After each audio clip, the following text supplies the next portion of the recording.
Hello mes photographes préférés, on se retrouve aujourd'hui au bord de l'eau comme vous pouvez l'entendre et comme vous pouvez le voir pour parler de composition. C'est parti. Je me suis installée ici dans la vallée de l'Automne, au bord de l'Automne, c'est le nom de la rivière. Vous pouvez peut-être entendre un petit peu de bruit, je vais vous photographier en fait une petite arrivée d'eau, que vous ne voyez pas ici mais elle est juste là. J'ai fait un petit réglage déballage d'eau de mon matériel, mon appareil, et on va voir ensemble ce qu'on peut avoir comme composition et comment bien composer une image. Première chose, trouver le sujet qu'on veut photographier. Si vous n'avez pas de sujet, ça va être un petit peu compliqué. Dans le cadre de photos de paysage, nous ce qu'on va chercher, c'est de l'eau, des arbres, un beau paysage, éventuellement mettre un bâtiment comme une église, une ruine, quelque chose, ou un bel arbre dans le cadrage. Une fois qu'on a trouvé ce qu'on cherchait, c'est là que ça va commencer à être marrant.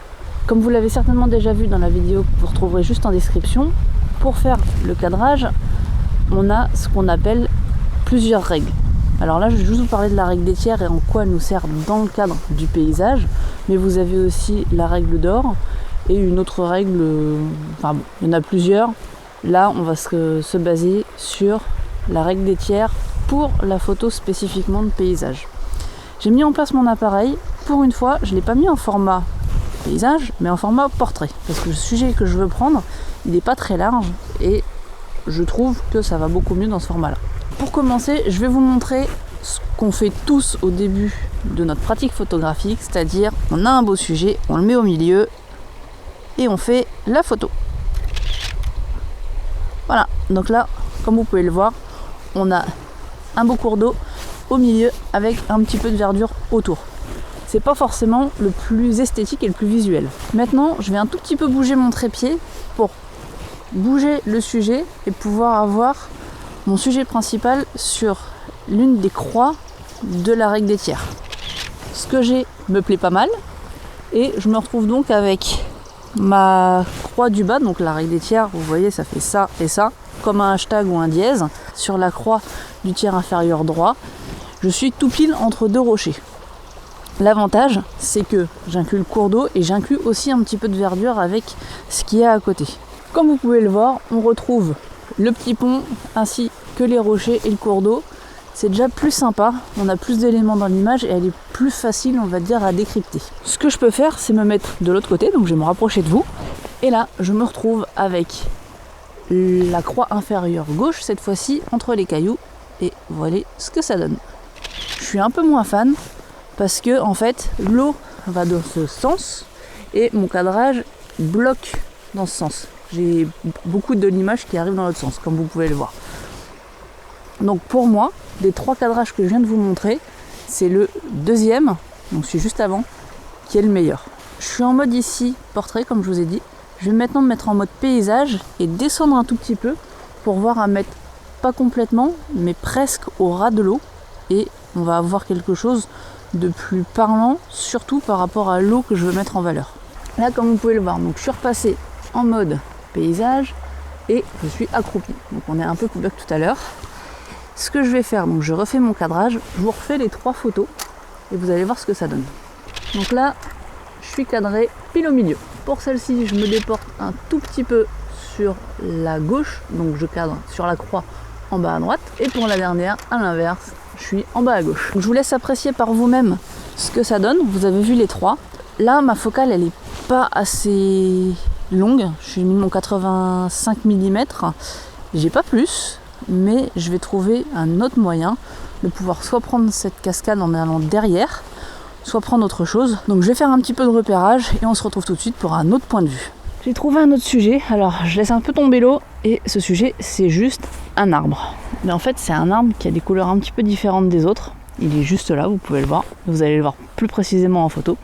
Donc j'ai juste changé ici l'objectif, je suis passé sur le 17-40 parce que le 85 mm zoomait un peu trop.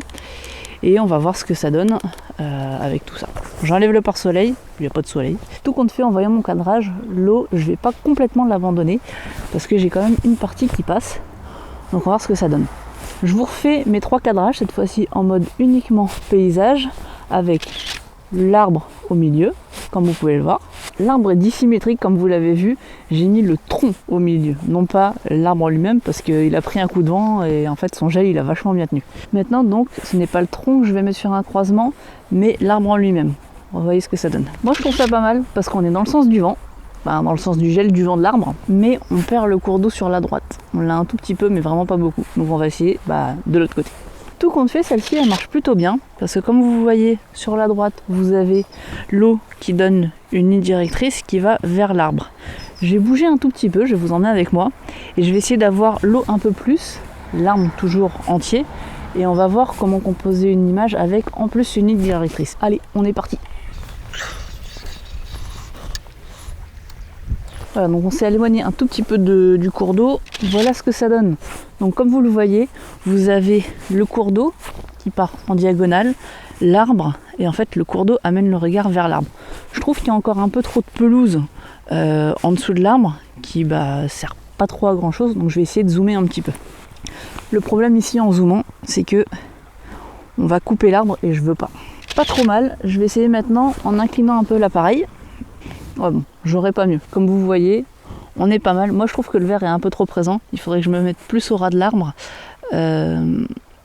Mais le problème, c'est que j'ai pas forcément la focale pour. Je vais quand même essayer.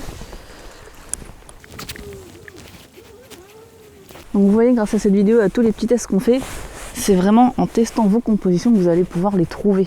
Vous n'allez pas arriver dans un lieu et trouver votre composition idéale du premier coup. Comme tout à l'heure, je vais me baisser et on va voir que je pense que je vais perdre de la pelouse, ce que je cherche, et un peu magnifier l'arbre. Comme tout à l'heure, j'ai perdu un étage, l'arbre est toujours là, et ma composition va changer un petit peu. En zoomant, je gagne de l'arbre, mais je perds de l'eau, parce que l'eau maintenant en fait est en dessous de moi. Donc cette composition est assez compliquée. Ouais, en fait ça me va pas. Donc on était bien tout à l'heure, quand on était en haut, donc on va se relever. Et on va garder celle-là de photo.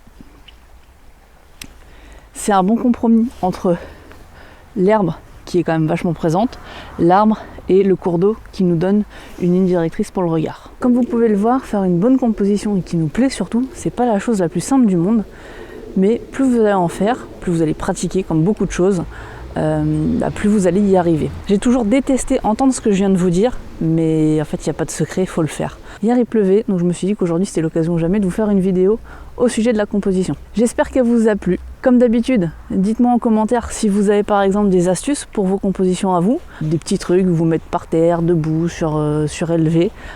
Il y a autant de façons de composer qu'il y a de photographes, et tant que ça vous plaît à vous, c'est l'essentiel, il faut vous amuser en faisant vos photos. Si vous voulez voir d'autres vidéos qui vont arriver très vite, n'oubliez pas de vous abonner à la chaîne, et si vous avez aimé la vidéo, laissez un j'aime.